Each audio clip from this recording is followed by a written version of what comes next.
Avez-vous entendu parler des biais cognitifs, ces fameuses tares humaines qui perturbent les décisions et nous font faire des erreurs? L'économie comportementale est un des piliers de demain pour anticiper, prévoir et remédier aux soucis d'action biaisée. La maîtrise des marchés et des différents acteurs doit être repensée via des services financiers innovants, et notamment pilotés par l'intelligence artificielle. La FinTech ne cesse de se renouveler. Quels sont les leviers de croissance et de sécurité? Comment contrer l'absence de rationalité? Parlons faiblesse humaine, économie comportementale et bienfaits de l'intelligence artificielle. L'homme est un animal complexe. Comment le cerner? Les réactions humaines et primaires. Nous n'allons pas mentionner Nietzsche, mais sa théorie sur l'homme irrationnel s'en rapproche. Comme tout être sur Terre, nous réagissons face à notre environnement, nos sentiments aussi.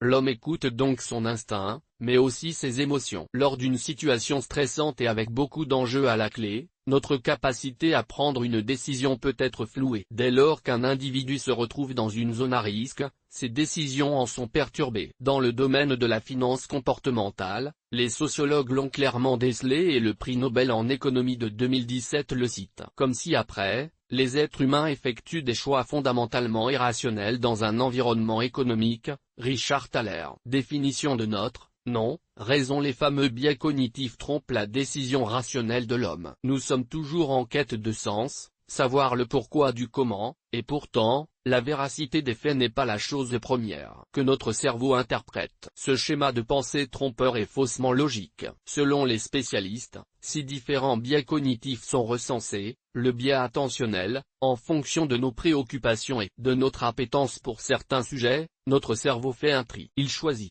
la facilité d'action, les stimuli perturbateurs et la stratégie d'évitement sont quelques armes psychiques que nous utilisons. Le biais des illusions, comme son nom l'indique, notre cerveau est biaisé par un trouble sensorimoteur et les informations qui nous parviennent sont alors mal analysées. Le biais mnésique, sur un plan affectif, notre pensée est alors perturbée par la mémoire et donc nos souvenirs. À la frontière entre le réel et l'inconscient. Le biais de raisonnement, en d'autres mots, le fait de se tromper. La pensée est erronée entre les éléments qui confirment et infirment les faits. Le biais de personnalité, ici, on évoque la personnalité. Certains individus sont plus enclins à positiver ou à l'inverse, à se méfier, en plus des aspects socioculturels. Le biais de jugement, l'interprétation des faits diverge entre la probabilité, les impressions, les idées préconçues et les hypothèses. Qu'est-ce que l'économie comportementale? Il est forcément question de psychologie. L'économie comportementale s'aventure sur le terrain du ressenti, des sentiments, et de celui des émotions. Si l'on peut la résumer, elle s'attarde donc sur les réactions humaines et le manque de lucidité. Ce type d'économie permet de constater et de comprendre le comportement non rationnel de l'individu dans le cas d'une prise de décision. L'économie comportementale allie l'intuition, le raisonnement et la réflexion. Il est scientifiquement prouvé que l'homme agit par instinct. Les actions à mener en finance ne devraient pourtant pas l'être de cette manière. L'économie comportementale tente de comprendre la réaction des investisseurs et les raisons qui les poussent à agir. Comment l'intelligence artificielle peut-elle aider les acteurs des marchés financiers vers un marché financier 2.0 avec un robot dûment nourri par la technologie? L'IA pourra aider dans la prise de décision et de façon rationnelle. On en revient au fameux biais cognitif. En sollicitant l'IA, il sera possible de superviser, contextualiser, valider ou rectifier les analyses produites. On parle de productivité et d'efficacité. La finalité à utiliser l'intelligence artificielle en finance est de limiter le nombre d'erreurs humaines. En revanche, d'un point de vue éthique, l'IA ne fera jamais de suppositions, d'interprétation ou même preuve d'intuition. C'est bien l'homme et sa capacité d'adaptation ainsi que de son intelligence émotionnelle dont il est question.